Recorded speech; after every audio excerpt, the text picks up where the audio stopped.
invitarlos a la charla sobre propiedad intelectual. Y la verdad, desde el INCA y la organización de Ventana Sur, lo que queríamos hacer es agradecer un panel tan importante y relevante para hablar algo que consideramos de fundamental importancia y que no hay tantas charlas, que es cómo, cuando uno tiene una buena idea, cómo conservar esa idea en todo el proceso de la cadena de producción y exhibición. Así que lo dejo con los expertos y especialmente agradezco a Federico por venir y a Sidney Borja, que hizo el viaje desde Madrid, se ganó un gin tonic ya, y bueno, Manu. Así que todo Ante todo, bueno, queríamos agradecer al INCA y a Ventana Sur la invitación. Esta charla que vamos a tener hoy ya ha tenido algún precedente en mercados de Europa, porque vamos a tratar lo que hoy se ha convertido, digamos, en un ángulo estratégico de la industria audiovisual a nivel global, que es lo que hoy en día todo el mundo denomina IP, Intellectual Property. Al final estamos hablando de los derechos, ¿no? que en lo que se conoce como cadena de derechos puede empezar con una obra original o con la adaptación de un libro o incluso de una obra dramática y terminar siendo lo que todos conocen como copyright.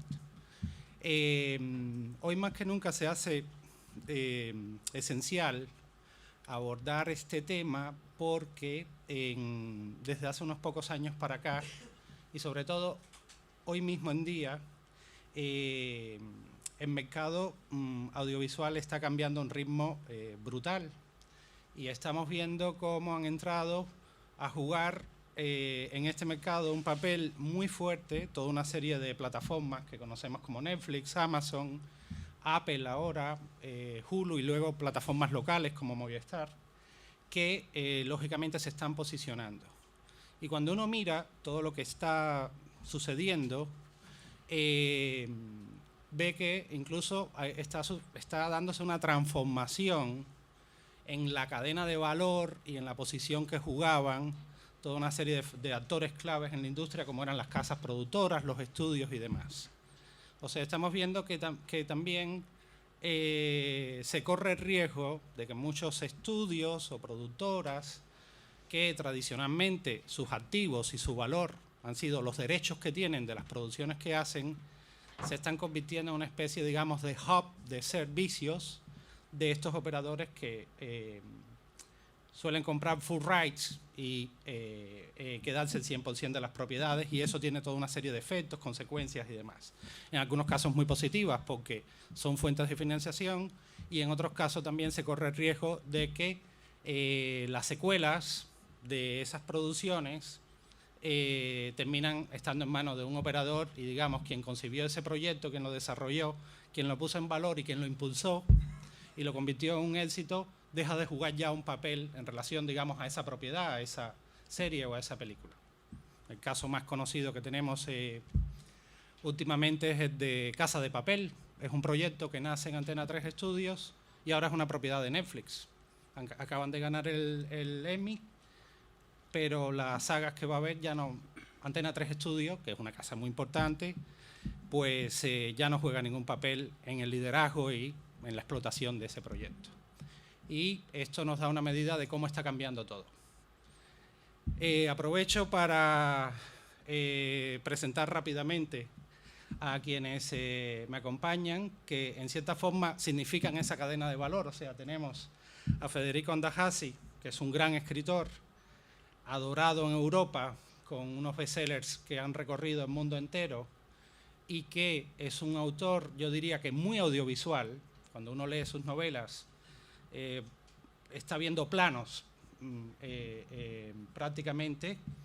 Y del otro lado tengo a Manuel Martí, de Polka, que lleva todo lo que es la estrategia internacional de negocios y coproducciones. O sea, cómo es un poco también hoy contar cómo se toma una novela, un libro, se convierte en un prototipo de lo que puede ser un proyecto audiovisual, cómo se empaqueta y cómo, digamos, se desarrolla y se pone en valor y se financia actualmente en el mercado internacional, porque hoy en día el mercado, o sea, todo el mundo utiliza este término de global, pero es más global que nunca. Y si una buena historia argentina funciona aquí y funciona en determinados mercados, lo más probable, o existe un alto nivel de probabilidad de que se termine convirtiendo en una franquicia. Entonces, para mí es un lujo tener a estos acompañantes. Y bueno, vamos a darte el paso si quieres a ti primero o vale. Y después de la experiencia del autor. Sí, vale. Números primero. La idea era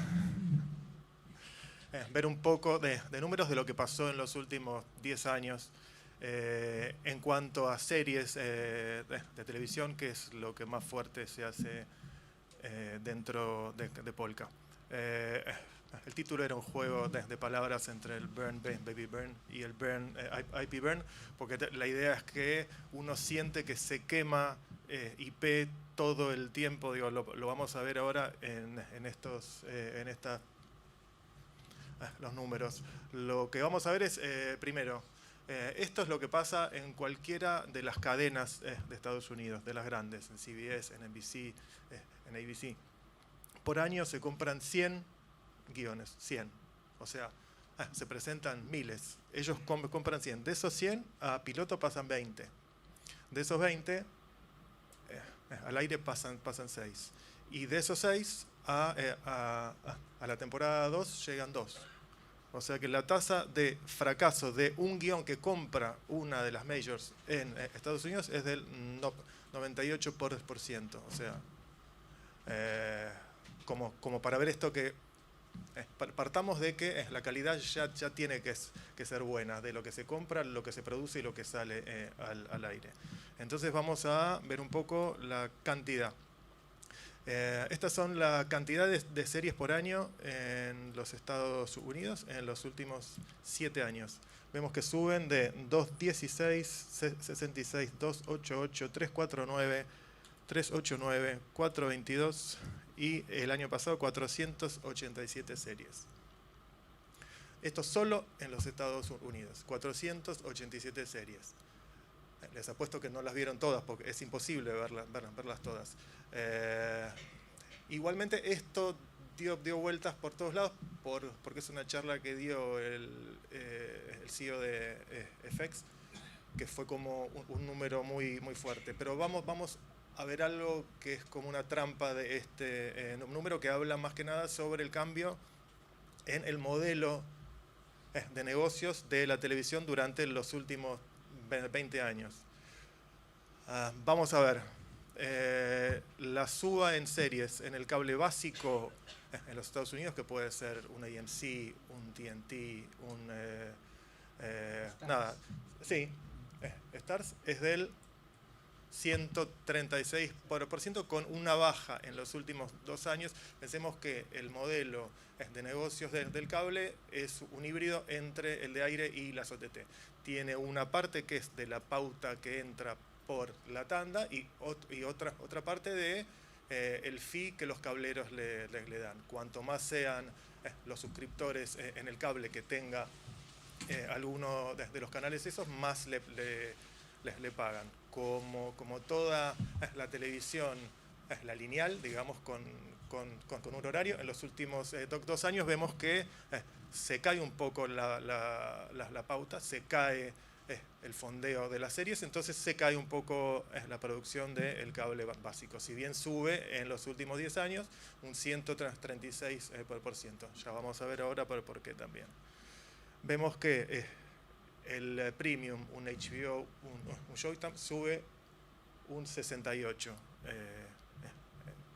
Vemos que la tele de aire en los Estados Unidos solo sube un 29%. Esto es esto que comentábamos, digo, cada vez menos gente ve drama en aire y también la publicidad es menos en aire, entonces el fondeo y la ganancia que puede tener uno de los canales con la transmisión de series es más baja. Y esto que no se van a sorprender, con 4 en el 2010 y 117 en el 2017, la producción de series en las OTTs, los Netflix, los Amazon, los Hulu, sube un 2.850%, un pequeño número.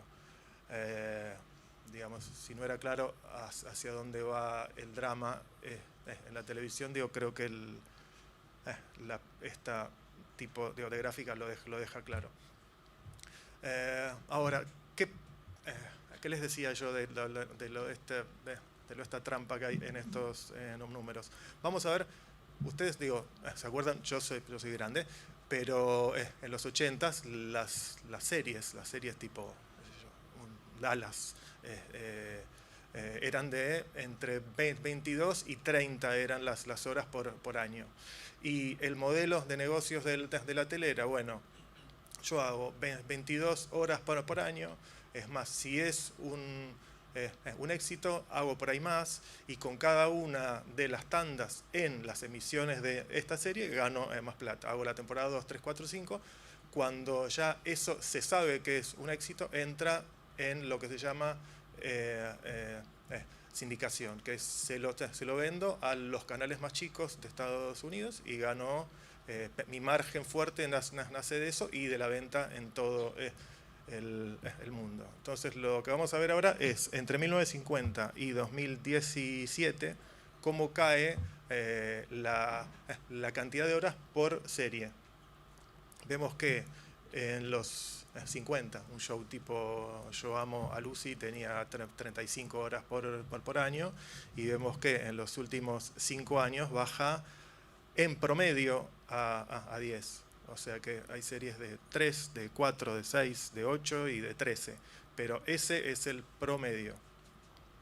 ¿Qué hace esto? Esto dice que el modelo de negocios es el que cambia en este tiempo, porque los canales de aire o los de cable tenían que tener a la gente por 3 meses o 6 meses mirando la serie. Entonces, bueno, de la pauta y del fee que le pagaba por mes el cable, cuanto más gente tengan durante ese tiempo viendo la serie, mejor. En cambio, el OTT, ¿qué quiere? Uno está 18 meses entre que hace la serie, la escribe, la preproduce, la produce, la saca, y se consume después en 2 días o en 3 días. Esto hace que los OTT tengan que tener un estreno cada 15 días. Entonces esto hace que, vieron que en el 2010 las series eran 100 y algo, y ahora son 487. Bueno, eso es porque son más cortas las series, entonces hay que verlas más rápido. Esto hace que uno vea que hay muchas series, pero las horas de producción no son tantas como uno cree. También hay algo que pasa, que es como los canales dejan de ser de los países y pasan a ser las plataformas al estilo de Amazon o de Netflix en todo el mundo. Lo que vemos es que también la producción que no es de los Estados Unidos pasa de ser el 25% en el 2014 a el 45% en el 17. Digamos, vemos una chance de los productores de contenidos que no somos de los Estados Unidos de tener nuestra hora dentro de el escenario de las series globales. ¿Cómo pega esto en mucha menor escala adentro de Polka, dentro de el trabajo que hace uno? Vamos a mostrar rápido. En Polka no somos muchos de dar los números, no vamos a dar muchos números, pero vamos a dar algo como para que se comprenda esto. Uno lo ve como en gran escala en todo el mundo, también ya se siente acá. En el 2011, vamos a ver, habíamos hecho la friolera de casi 500 horas de producción, de las cuales 400 y algo eran para el 13 y 80 eran para Disney. Esto da más o menos un 87% de nacional y un 13% de internacional. En el 2018, este año, tenemos muchas menos horas y muchas menos horas digamos, la proporción es esa misma, nos da ahora 86 y 14. Pero ¿qué pasa? En el revenue, que es la facturación de Polka, en el 2011 lo nacional era un 80% y lo de afuera un 20%. Y ahora, con la igual proporción de horas, casi estamos en la misma proporción de revenue que viene de lo de fuera. Entonces, el modelo de negocios que mencionamos de los avisos más la sindicación, que daba un ciclo de vida de los proyectos de entre 5 y 10 años o más, cambia uno de suscripción. El ciclo de vida de los IP es más corto, porque yo antes se lo vendía primero a un canal, después a otro, ahora se lo vendo a un OTT que se queda con todos los derechos por siempre, que es lo que dijo recién Sidney. Entonces eso hace que yo lo venda más caro, porque me quedo sin tener un upside después, y así quemo el próximo proyecto y el próximo y el próximo y el próximo. Esto hace que la relación costo y beneficio hoy haga que luzca más caro el contenido hoy, pero en el largo plazo el beneficio que tiene el creador del contenido es exactamente el mismo, con el desgaste que le trae crear un contenido nuevo y otro y otro y otro. Antes con uno solo tenemos, los creadores de contenidos que con 2 series muy conocidas eran los popes de la televisión y vivían de eso por siempre. Hoy es más difícil. Y el IP nuestro, gracias a esto, a las plataformas que están en todo el mundo, se vende más, entonces nos puede hacer equilibrar un poco, no igual con los precios de los internacionales. Eso es básicamente los números. Después, las dudas que tengan, que son las mismas que comúnmente tengo yo, las podemos ver juntos.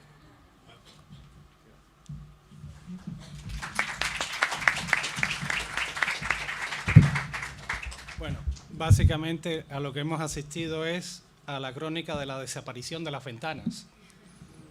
O sea, lo que era la amortización a medio y largo plazo de producciones de series o de películas que se iban vendiendo país a país, cadena a cadena, cable abierto, vídeo, y esta es la crónica de lo que está sucediendo. Hay hago un pequeño paréntesis aquí en este punto, porque este es el ciclo industrial, pero hay algo muy importante aquí que es lo esencial, que es el IP, o sea, ¿de quién es la propiedad? ¿Quién tiene los derechos de esa historia?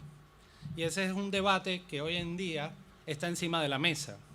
Hay ya estudios muy importantes en Europa y aquí en América Latina que ya han tenido experiencias de producción con las OTTs, con las plataformas y demás, y se están replanteando, en algún caso, esto es un tema que está encima de la mesa, John lo debe conocer muy bien, porque el debate ahora es, ¿qué me conviene más? ¿Un original production de una plataforma que me compra el 100%, me paga muy bien, tengo mi imagen industrial, o me interesa más coproducir?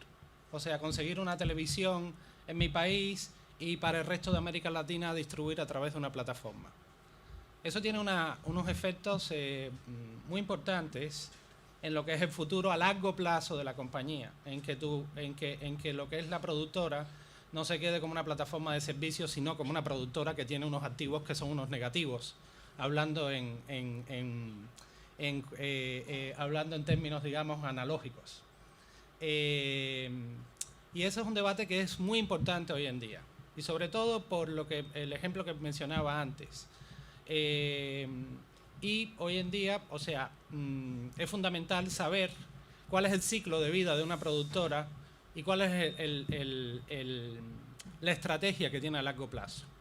Porque es ese debate de toda la vida de o gano mucho más ahora o gano menos, y a largo plazo voy amortizando esa inversión, pero conservo la propiedad. Es cierto que de X número de producciones que se hacen, no todas terminan funcionando, no todas crean grandes fenómenos de audiencia, pero sí también es cierto que cuando funcionan se pueden generar más temporadas, precuelas, secuelas, spin-off, al final, digamos, convertirse en una franquicia. De hecho, los estudios históricos de Hollywood, una de los scouts que tienen, están constantemente mirando qué obras hay que se puedan convertir en franquicias. O sea, lo vemos mucho, sobre todo en la producción de películas o series de temas de superhéroes. Y bueno, hablando de esto, paso la palabra a Federico porque es el punto de vista del autor. Bueno, sí, yo, varias cosas. En primer lugar, viendo y escuchándote, puedo ver la cantidad de cosas que no tenemos en cuenta los escritores al momento de sentarnos a escribir, afortunadamente. Por eso. Claro, afortunadamente. Y bien que lo hagan, porque si no, totalmente. No escribirían nunca. No, pero además entiendo un par de cosas que no entendía cuál era la mecánica. Vos decías al principio que de 100 proyectos que toma una compañía, solo se llega a producir el 2%. Sí. Bueno, yo estoy en el 98% restante. Es decir, fueron varias las novelas que me han comprado, la mayoría, y que no han sido filmadas. Lo cual es un gran negocio para el autor, porque nos da la posibilidad de venderlos varias veces. Y claro, sí, llega un momento que uno quiere ver ese producto, pero entre las compras, las opciones y qué sé yo, tenemos una renta anual para nada despreciable. Pero hay una cuestión, a ver, vos decías algo interesante, decías, hablando en términos analógicos, y yo creo que esa es la gran diferencia. Los escritores seguimos pensando con una cabeza analógica. Y esto no es casual, porque la literatura es hija de la plataforma analógica. Yo no sé si son conscientes de la revolución que estamos presenciando. Realmente esto no tiene precedentes. Desde 1445, año en que Gutenberg inventa, ahora vamos a ver si inventa la imprenta, hasta la fecha, no cambió en absoluto la plataforma. El libro sigue siendo el mismo, desde 1445 hasta la fecha. Pero es muy interesante. Nos enseñaron en la escuela que Gutenberg inventó la imprenta. Bueno, esto no es cierto. Gutenberg, y esto es crucial, inventó una máquina que servía para falsificar manuscritos. Un manuscrito, ustedes piensen, llevaba años de trabajo de copistas, que estaban doblados sobre sus scriptorium, que también describe Umberto Eco, copiando una y otra vez los libros sagrados. Los libros sagrados que, bueno es decirlo, no tenían derechos. Yo creo que hasta la Revolución Francesa. Claro, bueno, pero yo creo que San Pablo no llegó a cobrar absolutamente nada en concepto de derechos. Sidney se ve que cobra desde la Revolución en adelante. Bien, eso explica todo. Claro, eso es lo que sabe. Bueno, pero es interesante, un manuscrito era valiosísimo, solamente lo tenían las bibliotecas de las iglesias, los gobernantes, los monarcas. La gente no tenía bibliotecas en las casas, no existía, los libros eran manuscritos. ¿Qué inventa Gutenberg? Una máquina que le permitía hacer manuscritos en serie. Era un falsificador y tenía dos socios que eran Fust y Schoeffer. Fust, que era banquero, y Schoeffer, que era un artesano, que es el que inventó los tipos móviles. Entonces los tipos que hicieron, salieron a vender manuscritos falsos. Y en París los pescaron. El tipo que estaba comprando notó que había muchos patrones que se repetían, cosa que en un manuscrito hubiera sido imposible, ¿no? Si bien tenía un gran menú de A, E, I o U, el tipo, que tenía el ojo muy avesado, dijo, acá hay algo muy extraño. Ningún copista escribe la A exactamente igual a otra, y menos centenares de veces. El hecho es que Gutenberg, Fuchs y Schoeffer fueron juzgados, ahí están en Alemania los archivos de ese juicio, y fueron presos. Esto, después Alemania se ocupó de que no se supiera, y pasó a ser el inventor de la imprenta. Pues no, Gutenberg inventó una máquina para falsificar manuscritos. Claro, bueno, pero lo interesante del asunto es que la Iglesia inmediatamente dijo, esto es demoníaco, porque claro, está bien si se reproduce la Biblia ad infinitum, pero la mayor parte de los libros están prohibidos. Entonces, esto iba a permitir que vieran la luz los libros prohibidos y que se pudieran masificar. Y lo que la Iglesia temía era la masificación de lo que después fue la literatura. Es interesante porque ustedes fíjense las coincidencias.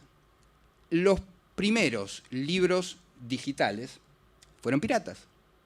Yo me acuerdo, yo viví ese salto del libro impreso, que nunca abandoné, al libro digital, y con lo primero que tuvieron que lidiar las editoriales fue con los piratas. Y es curioso porque la historia se repite.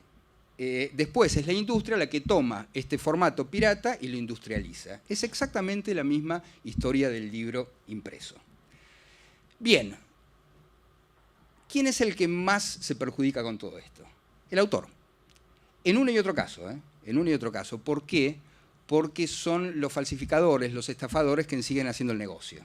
Y cuando digo estafadores y falsificadores no hablo de los piratas, hablo de la industria. La industria de verdad que dejó afuera a los autores, completamente. Entonces, cuando uno se pregunta por los derechos, se pregunta por los derechos de qué, además de qué producto, porque la literatura es algo que se mueve, es algo que está vivo, es algo que depende además de los formatos. Ustedes fíjense, la literatura antes de Gutenberg era sagrada. Lo único que se imprimía, lo único que se manuscribía eran libros sagrados. Cuando aparece el libro impreso, se produce una revolución literaria, porque los libros ya dejan de ser sagrados y pasan a ser algo profano. Entonces eso da lugar al nacimiento de la ficción. Fíjense, poco tiempo después de la aparición de la imprenta, poco tiempo, digo en términos de lo que era el siglo XIV, el siglo XV, el siglo XVI, aparece Cervantes con el Quijote. ¿Qué es el Quijote? El Quijote es la burla a la Iglesia que decía que si la gente tenía bibliotecas en su casa y podía acceder a los libros, se iba a enloquecer. Eso es el Quijote, es el tipo que se enloquece leyendo historia de caballería. Bueno, esa novela fundacional de la literatura es producto del cambio de formato. Entonces, yo te decía que uno ignora todas estas cosas que vos decías. Sin embargo, a pesar de que uno lo ignora, uno es esclavo de estas cosas. Uno va modificando la manera de escribir sin siquiera darse cuenta. Obviamente que Cervantes, a la hora de escribir el Quijote, no pensó en todas estas alternativas comerciales que se abren a partir de la invención de la imprenta. Pero modificaron sustancialmente la literatura. Entonces yo creo que en cada época podemos ver los arquetipos que la literatura copió de la industria. ¿A qué me refiero con esto? Así como el Quijote reproduce lo que estaba pasando en la época, viniendo mucho más acá en el tiempo, qué sé yo, uno piensa en Kafka, ¿no? En ese personaje que es Joseph K., que es un hombre gris, un hombre, digamos, al que la existencia le pasa por encima concretamente y no es protagonista casi de nada. Es el ascenso de ese hombre anónimo que tiene que ver con los comienzos, con los fines del siglo XIX y los principios del siglo XX. Es ese sujeto más o menos anónimo, digamos, que pasa a ocupar el lugar del héroe. Antes el héroe de la época de Cervantes era el caballero andante, importado de la novela de caballería. Después aparece la épica, donde los héroes eran los reyes, y después aparece el hombre común, que finalmente es tan anónimo como ese eslabón de la industria, que también sucede, por supuesto, en el mundo editorial. Entonces, uno lo que puede percibir cuando te escucho, cuando veo esos gráficos, que somos, paradójicamente, el primer engranaje de esa máquina y el más maltratado en un punto, ¿no? Es decir, que sí. cada vez más y más y más, y dame más y te voy a dar menos. Absolutamente, absolutamente. Entonces, claro, vos decías al principio que algunos de mis libros tienen, digamos, una impronta audiovisual, cinematográfica. Pero eso no es algo que uno se proponga, eso es algo que sucede. Yo provengo de la generación que creció mirando la televisión en los años 60, yo nací en el 63, teníamos 4 canales, entonces era o ver El Zorro, o ver Yo me quiero casar y usted, digo, más o menos, y la verdad es que no sentíamos que nos faltaba nada, al contrario.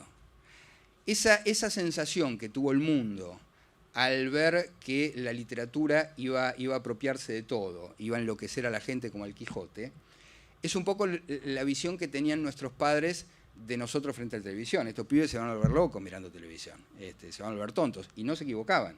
Efectivamente, nuestra generación es una generación que creció tonta, quiero decir, ¿no? por la televisión. Somos hijos de la televisión y aquí estamos. Bueno, y ahora bien, yo creo que ni siquiera uno puede pensar en términos de mejoró, empeoró. No, me parece que ahora el efecto es más o menos el mismo. Uno sigue viendo las mismas 4 cosas que veía cuando tenía 8 años, ¿no? Vos lo decías, nadie vio todas estas series. Es materialmente imposible, materialmente imposible. Del mismo modo que esas bibliotecas, yo me acuerdo de la biblioteca de mi abuelo, que era una biblioteca que daba la vuelta a la pared, y yo creo que ni siquiera mi abuelo había leído esa cantidad de libros, ¿no? Pero quedaba bien, era un poco la contraposición a la televisión. Y es notable cómo ahora se juntan la cultura y la televisión, y esa biblioteca ya pasa a formar parte del mundo audiovisual.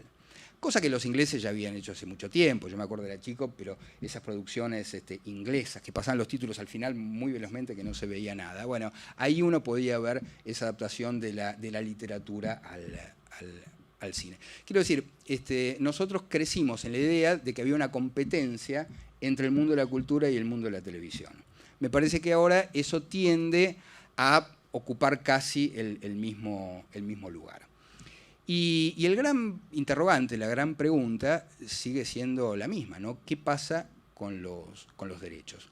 Yo tengo la impresión de que uno no terminó de explicarse qué pasó con la invención de Gutenberg, no terminó de entender eso, cuando ya tenemos que entender algo que ni siquiera... Yo soy franco, yo vine acá con la idea de aprender algo de todo esto, porque soy un analfabeto digital.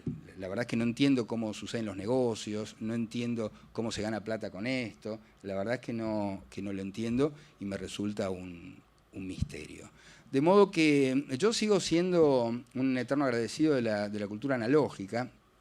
Yo todavía escucho música en amplificadores valvulares y la verdad es que no hay nada que lo supere.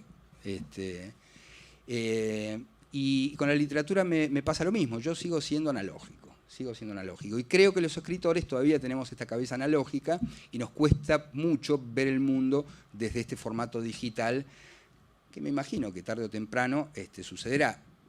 Pero quiero decir, me parece, no estoy en condiciones de afirmarlo, pero me parece que nuestro cerebro es más analógico que digital. Y por eso nos cuesta tanto entender, particularmente los escritores, cómo funciona este mundo de unos y ceros. No sé. Creo que está bueno poder cambiar ideas. Sí, porque... sí. Hay un detalle de lo de Gutenberg que es importantísimo. La imprenta fue la que permitió que el protestantismo evolucionara en Europa. Claro. Que, como lo decías, que pasaba también con las novelas. Está ocurriendo un fenómeno que es muy interesante. Hoy en día, los mayores vendedores de libros, que son los digitales, que además están muy enfocados en las nuevas audiencias de lectores y de los vendedores, los mayores vendedores de ebooks son precisamente Amazon y iTunes. Yo he contado un poco qué hacen ellos dos. Nosotros en Scenic nos dedicamos a analizar libros para formatearlos audiovisualmente y llevarlos a plataformas, a estudios, a productoras. Somos como una agencia audiovisual de autores hispanos. Y una línea que trabajamos mucho es analizar los comportamientos de las explotaciones literarias y sobre todo digitales para aterrizar esos libros a un lenguaje audiovisual, porque nadie compra un libro directamente, es que en el mundo de la televisión y las plataformas van tan rápido y la digestión es tan acelerada que ya no es como antes, que un productor o un responsable de contenido se podía leer 10 novelas. Es que hay tanta producción y salen tantas publicaciones que es imposible. Entonces hay que crear unos dossiers, unos lookbooks o una Biblia, si es posible, para que ellos entiendan esa obra en código audiovisual. Y, lógicamente, si hay unos datos de venta de ese libro en sus propias plataformas, o sea, lo ideal es llevarle a iTunes la novela del año, lógicamente, si esa novela tiene potencial audiovisual, porque no toda la literatura se puede transformar, ¿vale? Y esto es un fenómeno que se está dando más. Hay un informe de hace unos meses del British Council, donde plantean que nunca en la historia se había adaptado tanta literatura audiovisual y que los datos de taquilla estaban reflejando de audiencia que las obras adaptadas a partir de obras literarias, las obras audiovisuales, tenían un comportamiento mejor en taquilla, por lo menos en el cine, si mal no recuerdo, era prácticamente de un 60 en comparación con creaciones originales. Y yo quería dar un pasito más atrás a lo que Manu planteaba, y es el tema este de las plataformas y los derechos, que es un tema importante. Lo que he dicho anteriormente, cuando viene un Amazon o una plataforma y compra el 100% de los derechos a la productora que produce la serie, esa productora prácticamente se queda, digamos, como una empresa de servicios. Puede recibir unos ingresos de la explotación, pero la propiedad la tiene la plataforma. Sin embargo, en el caso de los autores, lo estándar y lo que nosotros en cada operación intentamos garantizar, hasta ahora en todas, es que si mañana pasara cualquier cosa con esa obra, en el sentido de que hubieran continuidades, hubiera una transformación a otro formato, si hiciera una película, si hiciera una precuela o una secuela, si hiciera un spin-off, ese autor reciba unos royalties. O sea, esté atado a la propiedad. Es una serie de porcentajes y una serie de estándares que hay. O sea, eso es algo que, por lo menos, digamos, permite al autor que esté vinculado al éxito que pueda tener esa producción. De hecho, los contratos de hace 10 años, que yo recuerdo, y llevo 20 y tantos años mirando contratos de productoras comprando libros o guiones, no establecían esas reglas de negocio. Te hacían un pago único y no habían porcentajes de backend, de ventas o de formato. Hoy existe una cosa que se llama format fee, que es si ese formato se vende para después adaptarlo en China, que ese autor reciba sus ingresos por esa licencia. Y es algo que, al ser un modelo anglosajón en su origen, se está extendiendo bastante globalmente, y de hecho en España, por ejemplo, que es donde operamos mucho, en México también, lo están entendiendo los operadores locales y las televisiones locales, y están permitiendo que esas nuevas reglas, que esas reglas de negocio operen en esos mercados. Porque las propias televisiones están cofinanciándose también con plataformas. O sea, hay veces que tienes un proyecto con televisión española, tienes un gap financiero, entra Netflix para cubrir la ventana de plataforma, televisión te puede penalizar el presupuesto con un 10%, pero en el fondo están coproduciendo. Y lo que intentamos es, digamos, que esa cadena de derechos que fue a una televisión, después no se pierda cuando vaya a su coproductor o asociado o a la plataforma que le financia. Y esto es un detalle muy importante que yo siempre le llamo la atención a los autores y a los titulares de derecho con ello. Y un tema muy importante, las famosas ventas de las plataformas. Antes, cuando estos señores producían una serie y se iban a un agente de ventas internacional o se la vendían, no sé, a una televisión, tenían unos ingresos, descontaban sus costes de producción, los costes de comercialización, y quedaba un neto que se repartía, o sea, entre la productora y si tenía algún colateral. Bueno, pequeño, pero ese era el modelo que existió siempre. O sea, lo que son los ingresos netos de venta toda la vida existieron en función de descontar el coste de la inversión más el coste comercial y el resto sí se repartía exactamente lo que llaman el MAGR, que son los ingresos netos de una venta. Eso hoy en día, ahora mismo hay un debate tremendo, porque cuando una plataforma te dice que te va a dar un 5% de las ventas, o un 33% o un 16%, te dice que es un MAGR, o sea, que es un ingreso neto. ¿Qué significa esto? Que después que la exhiben mundialmente, si hacen un retail y le venden a una cadena de televisión en abierto esa producción, como pasó con Netflix, Narcos y Univision, que hicieron una venta. Sí, pero es de humor. Sí. Narcos. Sí. Pero bueno, menciono porque es el que no conoce. Porque Entonces, claro, el debate ahora es, oiga, se supone que si yo tengo que esperar a que usted venda a un tercero esa serie, que ya explotó en plataforma 2 años, y a partir de ahí hay que recuperar los ingresos de la inversión, de la producción, más del coste de comercialización, no verá un centavo nunca. O usted, al estrenar mundialmente para 100 millones de suscriptores esta serie, no la está amortizando ya. O sea, no sé si me explico bien o si me estoy liando, pero Sí. muchos suponemos que hay una amortización en el momento que se hace el release, el lanzamiento de la serie en la plataforma, y eso es un debate que cada vez está más encima de la mesa, al menos en Europa últimamente, con el tema de los retornos que se pactan. Y es un tema que ahora mismo está súper candente, porque claro, la plataforma está utilizando el modelo de adquisición y de pago de beneficios que utilizaban las majors. Pero claro, las majors lo hacían cuando habían ventanas. Y ahora hay una sola. Mira, cuando el ciclo de vida de los proyectos era de 10 ventanas, de 10 años, era de territorios, de orden de las ventanas. Digo, hoy eso es uno solo, y eso es lo que hace que luzca todo más caro. Claro que es más caro, porque yo le saco plata a esto solo una vez. Sí, de hecho, en México ahora mismo, no sé si hay algún mexicano acá o mexicana. No, habla tranquilo. En México ahora mismo hay una inflación de precios. O sea, porque México se ha convertido junto con Brasil en el objetivo número 1 de los operadores, porque es donde hay más curva de crecimiento. Porque ya, o sea, Argentina está cableada de siempre, Estados Unidos es un mercado muy maduro, y son 2 territorios estratégicos donde se puede crecer.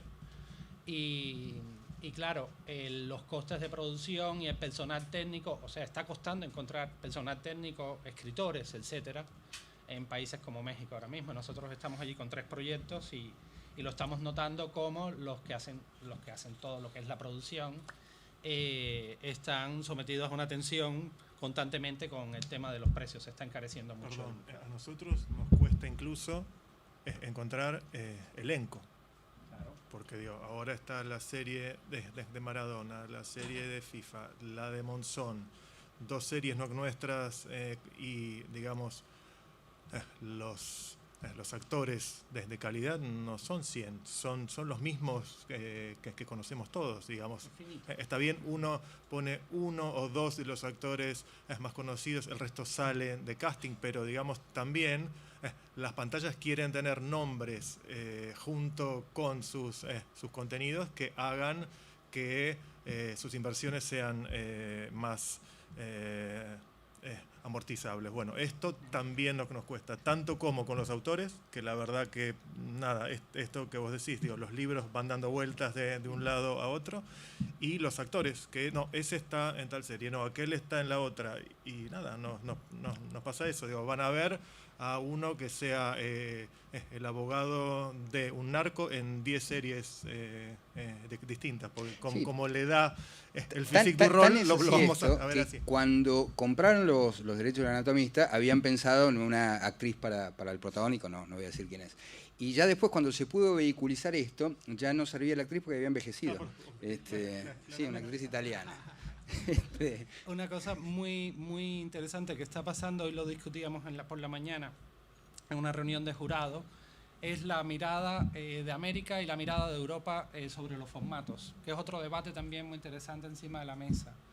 En Estados Unidos y también en América Latina en gran medida, aquellas historias que no garanticen una continuidad, que la trama o las subtramas o los personajes no te garanticen irte una segunda o una tercera temporada, es un hándicap, es complicado vender ese proyecto.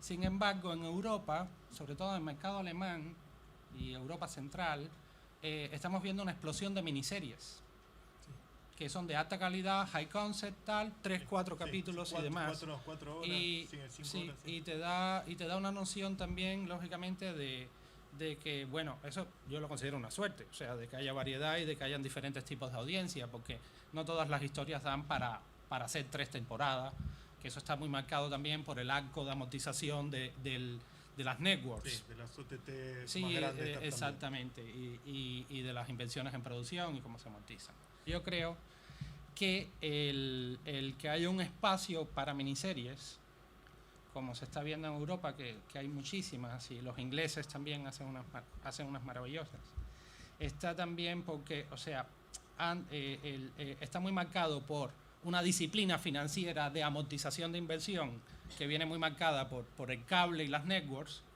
que se suponían que hacías el break-even en segunda temporada y en la tercera temporada es que de verdad hacías dinero.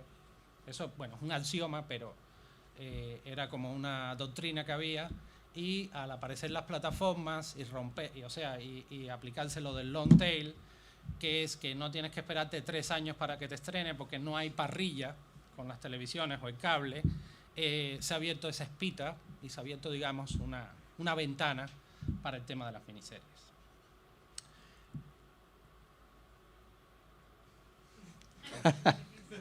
No, yo te escucho con mucha curiosidad porque realmente para mí es un mundo incomprensible.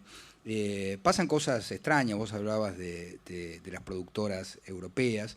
Yo te puedo contar varias, yo te decía que varias productoras han comprado productos míos, pero recuerdo particularmente, yo tenía una novela hace varios años que se llamó La ciudad de los herejes, que hubo una propuesta de una productora rusa para televisión para comprar los derechos.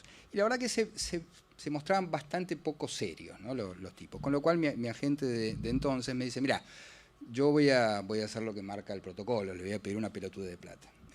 Y los tipos dijeron sí, sin negociar, pagaron, cosa que agradecí muchísimo, y desaparecieron como si hubiesen cometido un delito, y la verdad que habían pagado. Me imagino que deben haber cometido un delito. Yo no sé, no tengo idea, no quise preguntar, pero entonces uno puede ver. No, eso corre por tu cuenta. Pero la verdad es que es bastante oscuro tratar de darse cuenta muchas veces por dónde pasa el esquema de negocios, ¿no?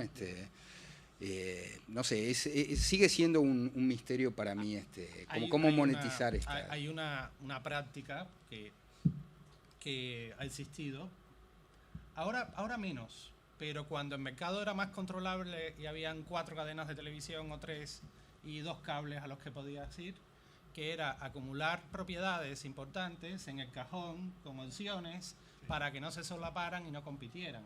Hoy en día, cuando un Netflix... El holdback. ¿Y ahora? Exactamente, era una especie de holdback, de competencia desleal.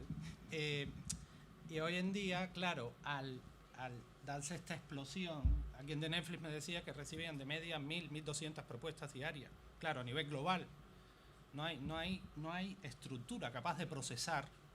Lógicamente tienen que tener unos protocolos y unos filtros, pero hoy en día es más difícil que ocurra. Y una de las praxis que una agencia que sepa hacer las cosas plantea siempre es que esas opciones no sean por largos periodos, pueden ser por los tiempos normales, que el estándar son 18 meses, más extensiones, pero que siempre condiciones esas extensiones a que se haga una inversión real en desarrollo y una promoción del proyecto para financiarlo.